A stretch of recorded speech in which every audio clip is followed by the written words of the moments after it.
साल 2020 से दिल्ली दंगों के आरोपी और पिछले 5 साल से जेल में बंद है उमर खालिद को बड़ी राहत मिल चुकी है। इस राहत के साथ ही अब उमर खालिद का जेल से बाहर आने का रास्ता भी अब साफ हो गया है। बता दें कि सुप्रीम कोर्ट पे इस मामले को लेकर एक और लंबी बहस चल रही थी, तो दूसरी ओर कोर्ट ने खालिद के साथ ही अन्य आरोपियों की जमानत पर फैसले को सुरक्षित रख लिया था। सुप्रीम कोर्ट ने सभी आरोपियों की ओर से पेश की गई दलीलों को ध्यानपूर्वक सुना और कहा कि जल्द से जल्द कंपाइल करके सारे डॉक्यूमेंट कोर्ट में उपलब्ध कराए जाएं। इसी बीच उमर खालिद के लिए एक दिलचस्प और गुड न्यूज आ गई।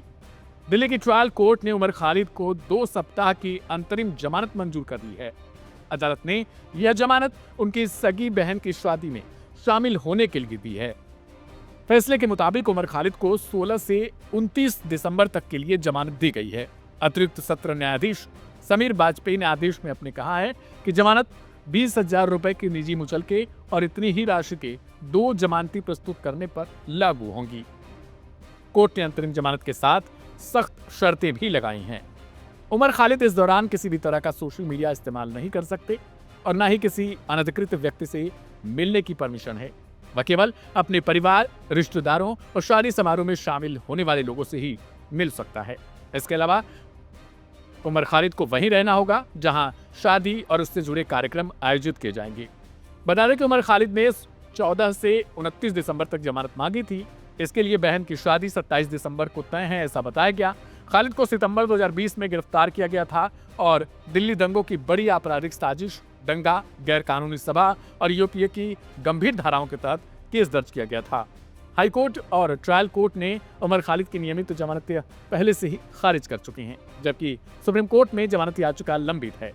2 सप्ताह की राहत तक केवल शादी के कार्यक्रमों तक सीमित है और अवधि पूरी होते ही उमर खालिद को वापस न्यायिक हिरासत में जाना होगा। गौरतलब है कि सुप्रीम कोर्ट में बुधवार को आरोपी उमर खालिद, शर्जील इमाम, गुलफिशा फातिमा, मीरान हैदर, शादाब अहमद और मोहम्मद सलीम खान की जमानत याचिकाओं पर अपना फैसला सुरक्षित रखा था।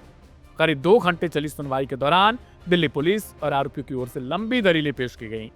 सुप्रीम कोर्ट के जस्टिस अरविंद कुमार और जस्टिस एनवी अंजारिया की बेंच ने इस मामले पर कहा कि दोनों पक्षों की दलीलें अब सुन ली गई हैं और सभी डॉक्यूमेंट का कंपाइलेशन 18 दिसंबर तक कोर्ट में उपलब्ध करा दिया जाए, ताकि 19 दिसंबर को विंटर वैकेशन से पहले आदेश को सुनाया जा सके।